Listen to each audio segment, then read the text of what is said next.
Adolf Hitler was an idiot, and that's a good thing because it led him to make some really bad strategic decisions during World War II. If Hitler had been a little smarter, we might very well be living in a messed up Nazi-controlled world full of Hitler youth today. Luckily, that's not how history played out. As we progress through some of Hitler's worst decisions during World War II, you might be surprised to find that it was his ego, the name of an enemy, and his belief in the occult that partially cost him the war. Let's start at the beginning. When you're a genocidal maniac like Hitler, your choice of allies can end up being pretty slim. One of the main reasons that Hitler's Nazi Germany allied itself with Italy was because no one else was crazy enough to join him but Benito Mussolini. Most historians argue that Italy wasn't Hitler's first choice for an ally, or even his second or third choice, but when your entire platform is predicated on mass genocide and ruling the world in your own deranged way, not many people can be convinced to get on board. It was Mussolini's authoritarian rule and his dislike for Jewish people that made him the perfect ally for Hitler. However, allying himself with Benito was the first mistake Hitler would make that would eventually lead to him losing World War II. During wartime, you want a strong and independent ally who will have your back when things get tough and can bring something meaningful to the table. Mussolini's Italy was none of those things. Time and time again, Germany would have to bail out Italian forces as they continually became pinned down or surrounded by allies. This would cost Hitler greatly, as Germany would lose valuable resources and men whenever Italy failed its missions. Choosing the wrong ally was definitely one decision that cost Hitler in the long run, but it would not be the only one. The way he handled the North African campaign starting in 1940 ended up being a disaster to his cause. World War II started in Europe on September 1, 1939, when Nazi Germany invaded Poland. Axis forces swept across the continent, securing strategic positions and decimating anyone who stood in their way. However, the same cannot be said about their campaign in North Africa, as it was brought to a grinding halt by an unexpected force. The main objective of the North African campaign was to secure the Suez Canal, which would allow the Nazi forces to have better access to oil coming from the Middle East. The Nazis had some of the best tanks, aircraft, and naval vessels in the world, which gave them the upper hand in many battles. However, without oil to fuel these vehicles, they were useless. Originally, Hitler left Italy in charge of securing North Africa, while he focused on decimating Western Europe.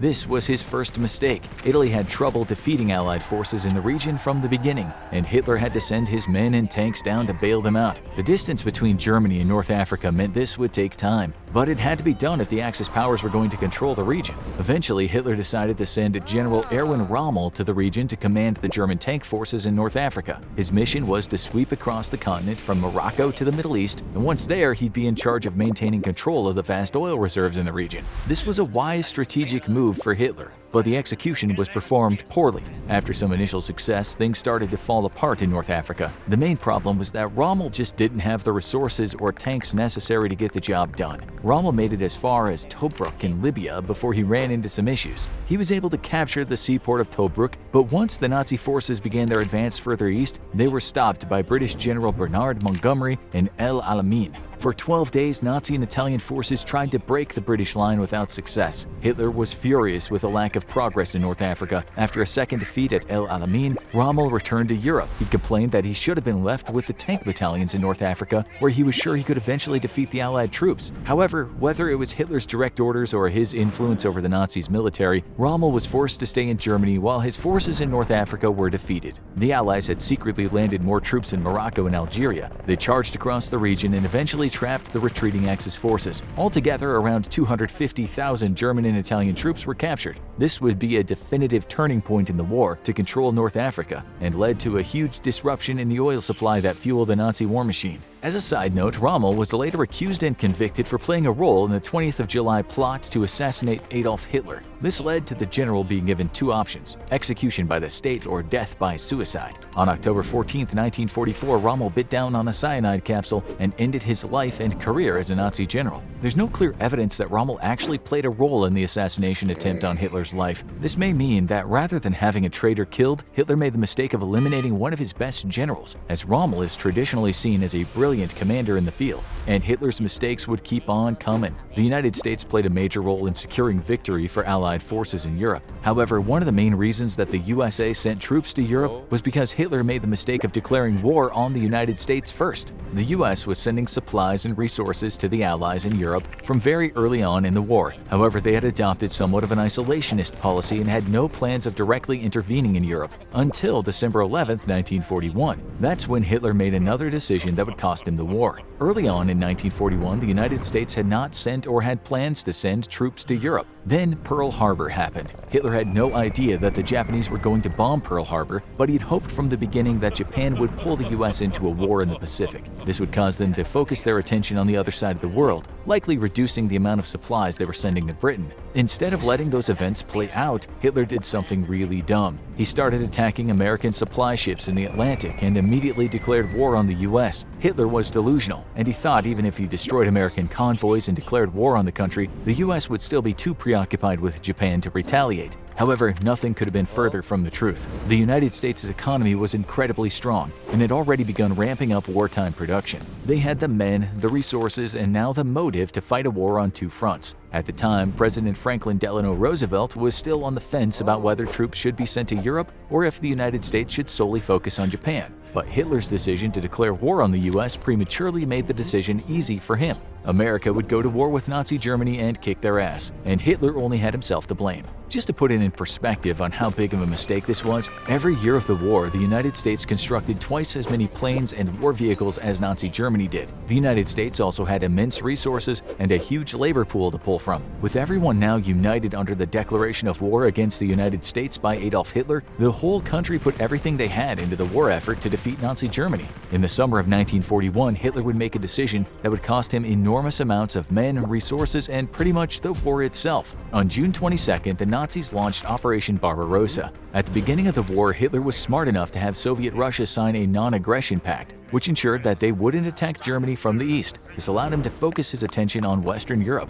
and defeating Great Britain. However, Hitler was not smart enough to not break his own pact. He launched an invasion into Russia, which meant Germany now had to fight countries to its east and west, defeating the purpose of preventing a two-front war. This decision was a huge mistake and one of the critical factors that cost him the war. At first, Nazi Germany seemed to have the upper hand. Stalin was delusional and thought that there was no way Hitler would break his promise and invade Russia. But this was Adolf Hitler we're talking about, and he obviously couldn't be trusted. The Germans amassed forces along the Russian border. In fact, they weren't even very discreet about it. Hitler had always planned to invade the Soviet Union. He just wanted to wait until all of Europe was under his control first. However, with resources running low and the need for a new source of labor, Hitler launched his invasion early. He fully committed to this decision, even though many of his military advisors warned that conquering the Soviet Union and fighting a two-front war would be incredibly difficult, if not impossible. He ignored them and launched the offensive into Russia anyway. At the beginning of the invasion, the Nazis were winning almost every battle. Hitler patted himself on the back for a job well done and scoffed at anyone who was still wary of sending troops into Russian territory. History has shown that trying to take over Russia never works out well for the invading force. Nazi morale was high as they marched further and further into the Soviet Union.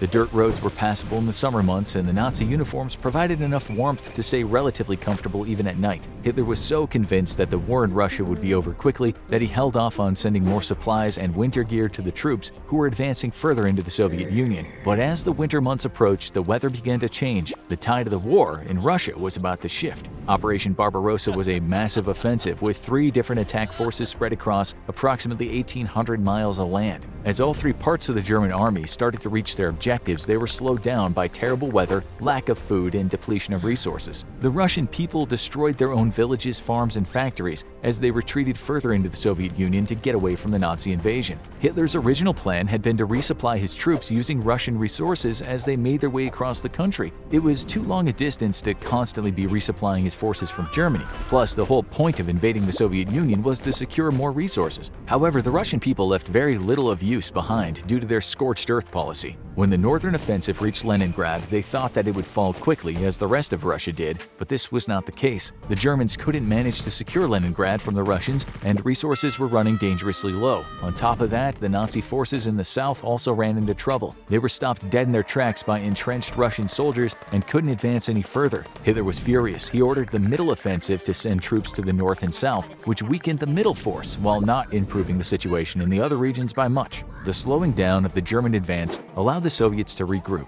Over 1 million troops and 1,000 tanks were sent to Moscow to protect the capital. The Nazis were now stopped on all fronts. They couldn't manage to take Leningrad in the north, and due to their Soviet reinforcements in the middle of the country and the changing of the weather, capturing Moscow was a lost cause as well. It was becoming more and more clear that Hitler's decision to invade Russia was a huge mistake. The Germans had not brought enough winter supplies due to Hitler's overconfidence. He also gravely underestimated the resilience of the Russian people and how many of them would join in the cause to stop Germany from taking their land. Stalin had a huge population to fuel his war machine, and the resources contained within the Soviet Union's borders allowed them to quickly resupply, while the Germans struggled to get simple things such as food and warm clothes to their troops. While the invasion of Soviet Russia was failing, Hitler seemed to lose his mind. He started blaming everyone else for his bad decisions. This led to another huge mistake. Rather than listening to his generals and advisors who knew more about war than he did, Hitler decided to make himself commander-in-chief of the Nazi army. He couldn't believe that his troops hadn't yet secured Russia. They would have to double their efforts, and anyone who ever mentioned the word retreat would be executed. Everyone who had been serving on the front lines of the war knew that trying to subdue Russia and take its capital would be a lost cause. But Hitler would hear none of it. He wanted Moscow to fall, and he wanted it bad. So he put himself in charge of the military to make sure that no one did anything rash like withdraw and come up with a better plan. Hitler was going to take Russia or lose the war trying, which is exactly what he did. He had to put himself in an unwinnable position, fighting two fronts while also bringing the United States into the fray. And he was quickly running out of resources. Things were about to go from bad to worse, and it all had to do with Hitler's next few decisions. Hitler often let his feelings get in the way of making good wartime decisions, and perhaps there's no better example than the Battle of Stalingrad, which began in August of 1942 as part of the Nazis' southern advance into Russia. The city was a manufacturing hub for the Soviets, which meant it had great strategic importance. The Nazis did not necessarily need to secure the entire city in order to disrupt the Russian supply chain. Instead, all they really needed was to blockade Stalingrad to make sure nothing got in or out. However, Hitler had something else in mind. For Hitler, there was almost nothing more important than taking the city of Stalingrad. Not because of its importance, but because it was named after Joseph Stalin, the then leader of the Soviet Union. Hitler believed that it'd be a huge blow to Russian morale and a huge boost to his own ego if the Nazis took the city bearing the leader's name. To be fair, Stalingrad would have provided the Nazis with desperately needed fuel and supplies, but Hitler couldn't help but let his feelings get involved in this wartime decision. For 3 months, the Nazis tried to take the city. They were unsuccessful due to Hitler's obsession with conquering Russia on all fronts, rather than focusing his troops on one location. The Nazis even had taken much of the oil fields and resource-rich areas of Ukraine and Crimea. But rather than holding the line and coming up with a better plan, Hitler ordered his troops forward to the meat grinder of Stalingrad. This was a huge mistake because it left their rear flank vulnerable to counterattack. Whether Hitler realized this and just didn't care, or he was too focused on taking Stalingrad to notice, is up for debate. Regardless, Soviet generals did notice, and they sent a force to attack the rear guard of the Nazi army. The Soviets managed to break through the Nazi defenses and surround them. This allowed the Soviets to cut off desperately needed supplies by capturing military bases and airfields as they tightened their hold in the region. Hitler ordered General Friedrich Paulus, who was in charge of the Nazi forces in southern Russia, to continue fighting or be court-martialed and let someone else take over. Paulus decided to take the third option and save the lives of many of his men as possible by surrendering to the Soviets instead. Due to Hitler's crazed attempt to take Stalingrad, which was done mostly because of the name, the Nazis lost hundreds of thousands of men in southern Russia. After Stalingrad, there was no hope of Hitler turning the war around. The Nazi forces were now retreating back toward Germany, the Soviets capturing anything they left behind and wiped out Nazi forces that got in their way. By the beginning of 1943, not only had Hitler lost millions of troops and vehicles, but he was losing the confidence of his people. The low morale of civilians and military personnel alike would cause the Nazi war machine to be less effective. Early footage of Nazi rallies show huge crowds of enthralled people hanging on Hitler's every word. However, after the Eastern Front began to collapse and the threat of a Soviet invasion loomed on the horizon, the German people started to panic and lose faith in their fearless leader. The final nail in the coffin was the failed attempt to invade the Soviet Union and secure Moscow and Stalingrad. This wiped out any remaining morale left in the German people. To make matters worse, Winston Churchill and Franklin Delano Roosevelt had just met in Casablanca and decided it was time to commence bombing runs on German soil. This led to death and destruction at home, which the German people had not experienced up to this point. It was a real eye-opener that their Führer might not be able to deliver on all the promises he made, and the war might be in fact a total loss. At the end of the summer in 1943, incendiary bombs were dropped on Hamburg. The destruction and fire they caused destroyed practically the entire city and killed around 40,000 people. After the bombing opening run, approximately 900,000 Germans were left homeless. The war had now become very real for the average German citizen. It also became clear that many in the military were losing faith in the Führer. Over 20,000 Nazi troops were court-martialed and executed for various reasons, most of which stemmed from their lack of confidence in Adolf Hitler. Without the trust and enthusiasm of his people and military personnel, there was no way that Hitler could win the war. The only thing worse for Hitler than having the Russians closing in from the east, Italy falling apart in the south, and military supplies running low on all fronts would be if the British and Americans somehow managed to land in France and secure a foothold on mainland Europe. On June 6, 1944, Hitler's worst fear came to be, on top of being crazy, egotistical, and power-hungry monster, Hitler was also gullible. He allowed the Allies to trick him and his generals into deploying troops at the wrong locations along the Atlantic Wall as D-Day was carried out. The Allies knew they'd be landing at Normandy, but they definitely didn't want Hitler to know that,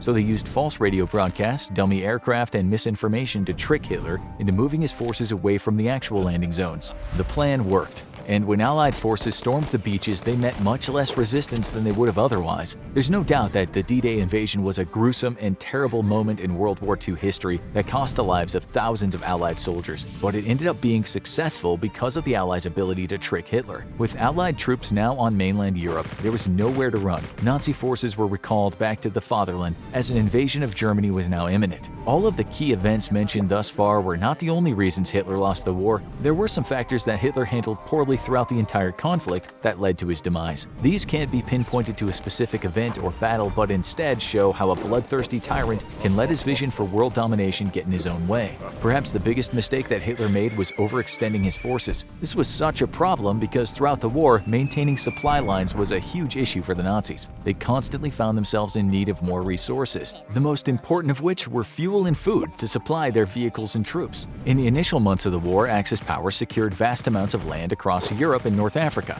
However, this meant that supplies and resources needed to travel incredibly long distances to reach troops. Vehicles and ammunition that were made in Germany could take weeks or months to reach the front lines. Might sound crazy, but Nazi Germany even had to rely pretty heavily on horses to transport supplies to some regions due to a lack of vehicles and landscape. This meant Hitler's war machine moved quickly at first, but then came to a grinding halt, as supplies took forever to get where they needed to go. If he was somehow able to quickly move the resources and his troops needed throughout the entire war, it's likely Hitler could have won. The German supply line also forced Hitler into one of the biggest mistakes in World War II. Nazi forces needed oil, and they needed a lot of it. This was the main reason why Hitler invaded the Soviet Union. If he had been able to secure oil, steel, and food from any other source, he could have avoided starting a war with Russia, which would have meant Germany wouldn't have needed to fight a war on two fronts. Therefore, it was the lack of resources and supply line issues that were the overarching cause that led to Adolf Hitler losing World War II. Perhaps the most surprising factor that led to Hitler's defeat wasn't anything to do with the military or supply chain at all. Instead, perhaps his obsession with magic and the occult was a driving factor behind some of his worst decisions.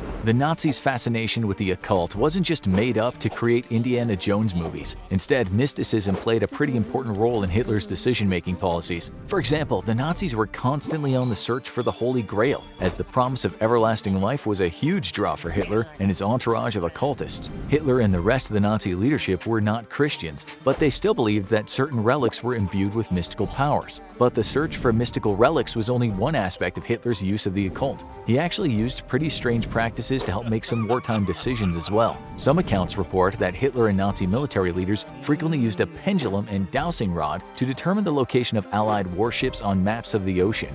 These devices have no actual magical powers or any measurable effect on determining the location of an object, including naval vessels, so any decisions made using these techniques would be as good as if Hitler had just closed his eyes and randomly pointed to an area on the map with his finger to determine where the Allied forces were. Other important military decisions were made under the advisement of astrologers, magicians, and tarot card readers. Again, there's no scientific basis that any of these practices can have a positive effect on wartime decisions. Belief in the occult and mysticism definitely played less of a role in Hitler losing World War II than the other factors discussed in this video, but you can't help but wonder how many of his bad decisions were actually the result of following the advice of psychics or in pursuit of some magical artifact. Now watch Last 24 Hours of Hitler's Life, or check out Hitler's actual plan for taking over America.